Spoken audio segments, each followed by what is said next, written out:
Halo semuanya, selamat datang di konten beban Fikir.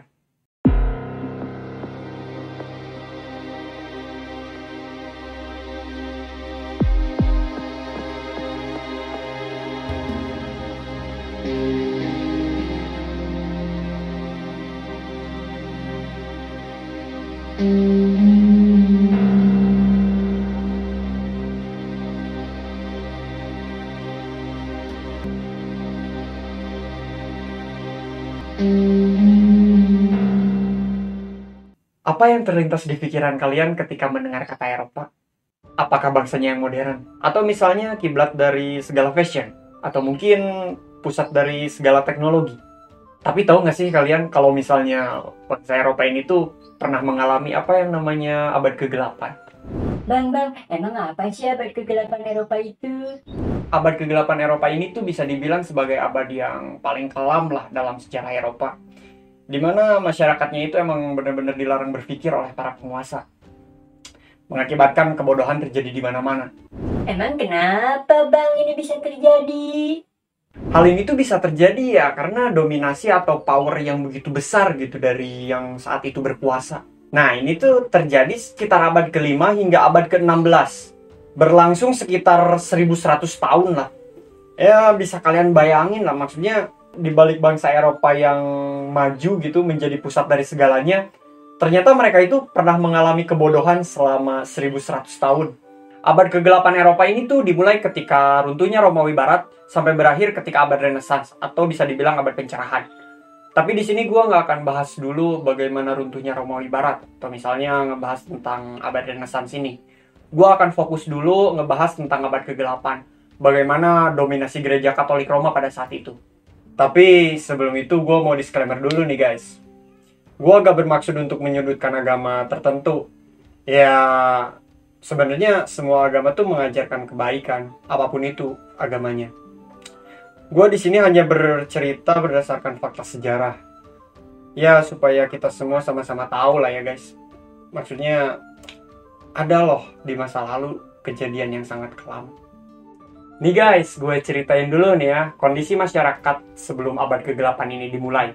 Jadi, emang masyarakat Eropa ini tuh dari dulu udah menganut agama Kristen Katolik.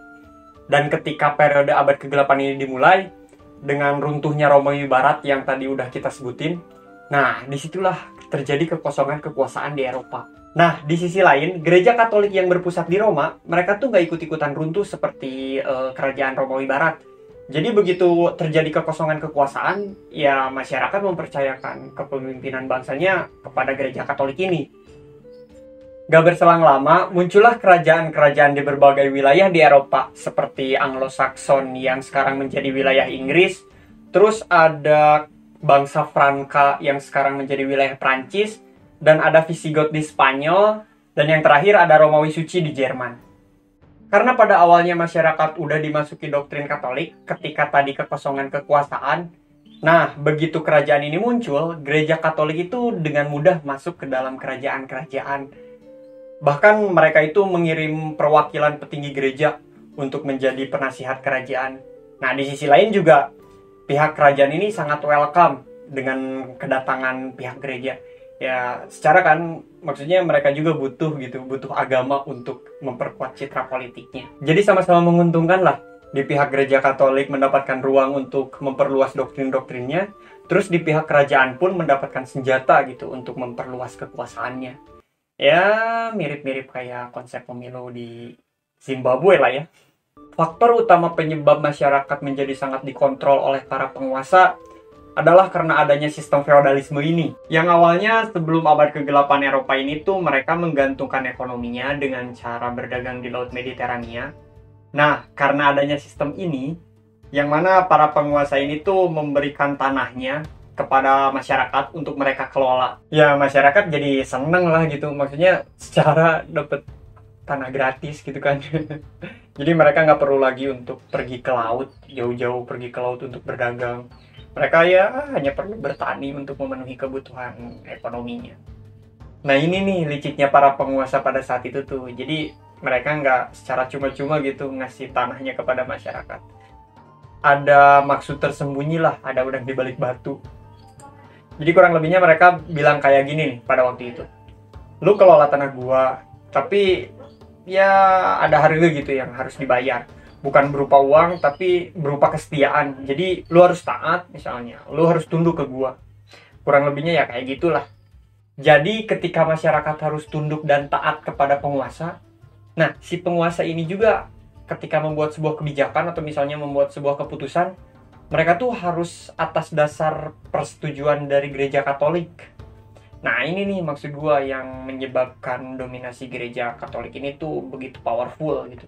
Ya kalau gua deskripsikan bagaimana dominasi gereja Katolik ini tuh, mereka bisa sampai mengatur seluruh aspek kehidupan masyarakat Eropa.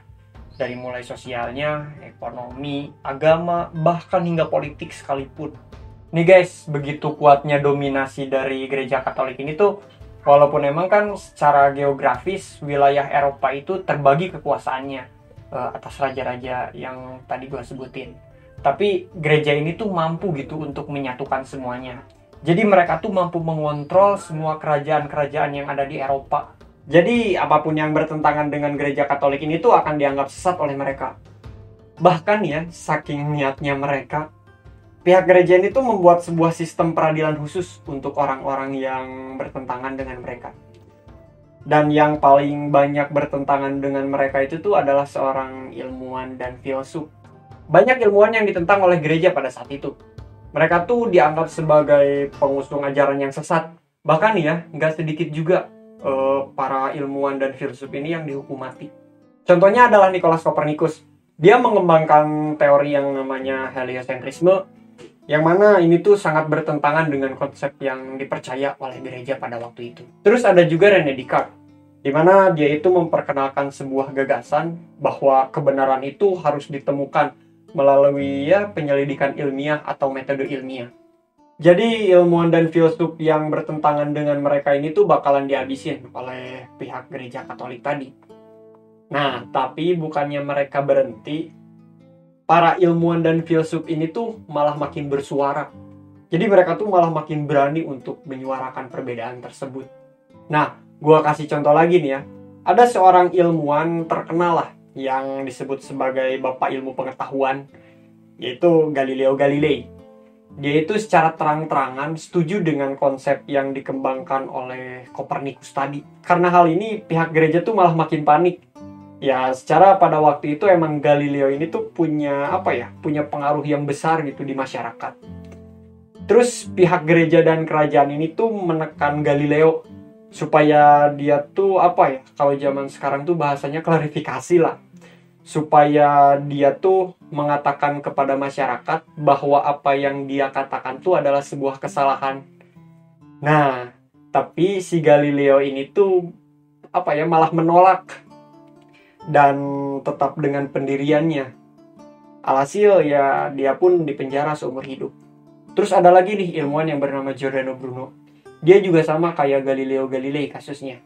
Dia tuh setuju dengan konsep yang dikemukakan oleh Kopernikus. Nah, akibat hal ini, dia tuh diseret ke alun-alun kota Roma dan dibakar hidup-hidup. Nah, dari masyarakatnya, ketika mereka mau beribadah, mereka tuh nggak boleh secara langsung untuk melihat isi dari Alkitab tersebut. Jadi, ketika mereka misalnya mau mengetahui isi Alkitab tersebut, mereka tuh harus mendengarkan ceramah dari pendetanya. Jadi nggak boleh langsung baca kitabnya, harus dengerin dari pendetanya. Nah, sedangkan dari pendetanya juga tuh nggak murni ngebaca langsung Alkitab, tapi mereka juga ketika mau berceramah tuh harus atas arahan dari Paus, pemimpin gereja Katolik Roma saat itu. Nah, ini nih maksud gua. Jadi ketika power sudah tidak bisa dibatasi lagi dan penyelewengan sudah terjadi, ya maka penguasa itu tuh bakalan melakukan segala cara untuk menutupi sebuah kebenaran. Ya seperti draft yang dibuka-buka gitu kan. Ya kalian tahulah draft rancangan undang-undang negara Zimbabwe. Itu aja mungkin pembahasan mengenai abad ke-8 Eropa. Bagaimana gereja ini tuh mampu mengontrol segalanya. Dari mulai kondisi sosial yang udah kita bahas tadi, Terus dari segi kepentingan politiknya yang mengakibatkan terjadinya perang salib. Dan bahkan dari segi kesehatan. Bagaimana mundurnya pengetahuan kesehatan pada masyarakat sehingga mengakibatkan terjadinya wabah pes atau biasa dikenal dengan wabah Black Death yang mengakibatkan setengah dari populasi Eropa ini tuh meninggal. Pada akhirnya banyak masyarakat melakukan gerakan-gerakan revolusi seperti revolusi Prancis.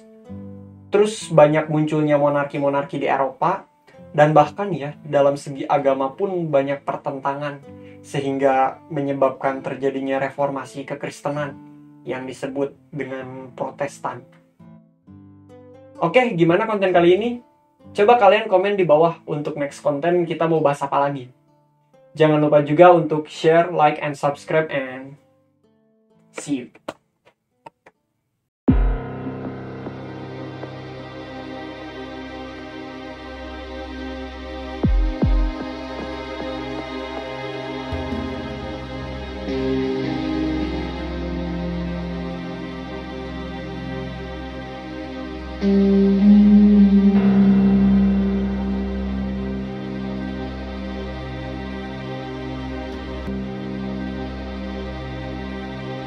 Thank you.